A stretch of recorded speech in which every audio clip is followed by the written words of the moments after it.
ہاں، السلام علیکم۔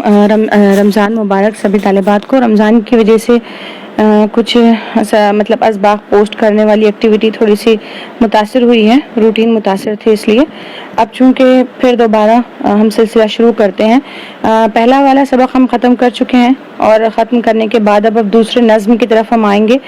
تو دیکھیے، حصہ نظم سے جو آپ کے پاس PDF میں دیا ہے اس میں سے آپ حصہ نظم نکال لیجئے۔ اس میں میر صفی اورنگ آبادی کی جو دعا ہے، میری دعا مناجات ہے یہ، تو اس کو ہم پڑھیں گے۔ اس میں مناجات کی تعریف کیا ہے؟ مناجات اردو نظم کی ایک موضوعی صنف ہے۔ موضوعی صنف مطلب آپ نے صنف ادب تو پڑھا ہے، جس طرح میں نے آپ کو شاید 11th میں سمجھایا تھا کہ ایک حصہ نثر ہوتا ہے، نظم ہوتا ہے۔ نظم کے بھی یہ اس کو موضوع دیا ہوا ہے، نظم ہے، نظم کا موضوع یہاں پہ مناجات ہے۔ جس نظم میں اللہ کی تعریف بیان کی جائے وہ حمد ہو جائے گی، اور جس نظم میں اللہ کی تعریف کے ساتھ ساتھ دعا بھی مانگی جائے وہ مناجات کہلاتی ہے۔ مناجات اردو نظم کی ایک موضوعی صنف ہے۔ مناجات کے معنی دعا، عرض اور التجا کے ہوتے ہیں۔ وہ نظم جس میں شاعر اپنی عاجزی، انکساری اور عجز کے ساتھ خدا کی بزرگی بیان کر کے برائیوں اور گناہ سے نجات کی دعا کرتا ہے، مناجات کہلاتی ہے۔ مناجات میں شاعر خدا کی حضور اپنی بندگی کا حوالہ دیتے ہوئے اپنی بے بضاعتی اور حاجات کا اظہار کرتا ہے۔ ہمارے شعراء نے نظم کے پیراہی میں مناجات کہی ہے۔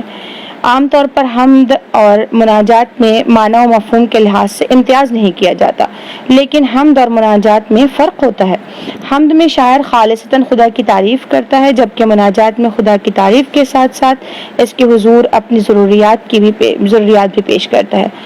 اگرچہ ہمارے دلوں کے حال خدا جانتا ہے، لیکن مناجات میں دعا کرتے وقت شاعر اپنے دل کی کیفیت، اپنی بے بسی، اپنی مجبوری اور اپنے حالات کی خرابی کا تذکرہ کرتے ہوئے اللہ تعالیٰ سے حالات کی بحالی کا طالب ہوتا ہے۔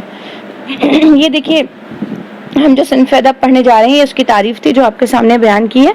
اب آپ تھوڑا سا غور کریں تو آپ کو یہ بتا دیا گیا ہے کہ حصہ نثر اور حصہ نظم اس طرح سے صنف سخن کی دو تقسیم ہو جاتی ہے۔ غزل جو ہے اس میں پہلا شعر مطلع ہوتا ہے، آخری مقطع ہوتا ہے، اور اس کے ساتھ ساتھ غزل کا ہر شعر مفہوم کے اعتبار سے آزاد ہوتا ہے۔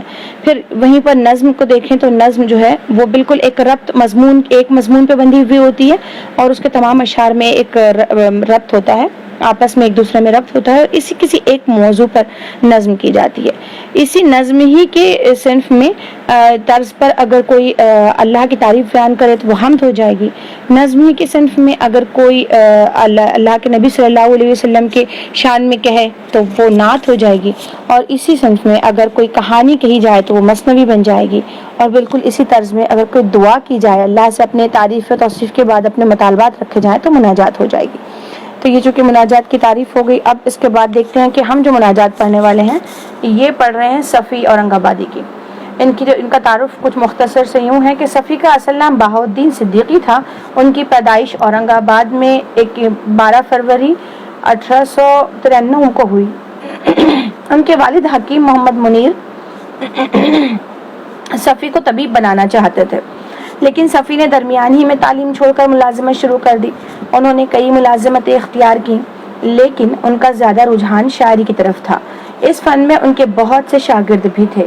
صفی اورنگ آبادی داغ دہلوی کے بعد اردو شاعری کے ایک ایسے شاعر ہیں جنہوں نے محاورات، ضرب الامثال اور نئے شعری اظہار کو بحسن خوبی برتا۔ سلاست، شگفتگی اور برجستگی ان کے کلام کی نمایاں خصوصیات ہیں۔ صفی کا انتقال حیدرآباد میں 21 مارچ 1954 کو ہوا، اور 1965 میں ان کے شاگرد خواجہ شوق نے ان کا مجمع کلام پراگندہ کے نام سے شائع کیا۔ ان کا مجمع کلام پراگندہ ہے، انہی کی اسی پراگندہ سے جو نظم لی گئی ہے صفی کی، تو وہ یہ ہے۔ دیکھیے، اس نظم کو شروع کرنے سے پہلے آپ کو پتا ہے کہ میں آپ کو نظم کی بہر بتا دیتی ہوں۔ یہ مضارع، مسمن، اخرب، مخفوف، محذوف ہے۔ ہم چونکہ یہ اس کا جو وزن ہے ہم نے نہیں پڑھا، ہم نے بحر حجز مسمن سالم کو پڑھا ہے، اور ہم نے مخفوف، محذوف اور مخفوف کو دیکھا ہے۔ یہاں ہم مضارع مسمن 8 کو کہتے ہیں، اور اخرب، مخفوف محذوف یعنی کہ آخری حرف میں کچھ حذف ہوگا اس کے، اس کو تخفیف اور حذف یہ دونوں چیزیں ہم نے دیکھ چکی ہیں.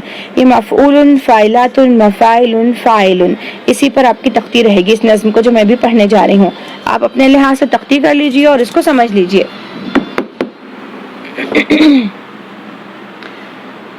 تو وہ ہے جو ہر ایک بگڑی سنوار دے، میری مراد میرے پروردگار دے. تو وہ ہے جو ہر ایک کی بگڑی سنوار دے، میری مراد میرے پروردگار دے. کونین میں ذلیل نہ کر سب کے روبرو، ایمان و عیش و دولت عز و وقار دے. تیرا یہ حکم مانگ، ہر ایک چیز مجھ سے مانگ، میری دعا کے دے میرے پروردگار دے. دل کو میرے ہر ایک طرح مطمئن بنا، غم دے تو غم کے ساتھ کوئی غم گسار دے. آنکھوں کو ایسی لذت دیدار ہو نصیب، ہر دم جو مجھ کو کیف میں خوشگوار دے. محفوظ رکھ فریب سفید و سیاہ سے، گردش نہ مجھ کو گردش لیل و نہار دے. دنیا میں کچھ بھی قدر محبت نہیں رہی، نالا جگر گداز و نفس شعلہ بار دے. داتا کی شان یہ کہ جاری ہو اس کی دین، سائل کا شیوا یہ کہ دامن پسار دے.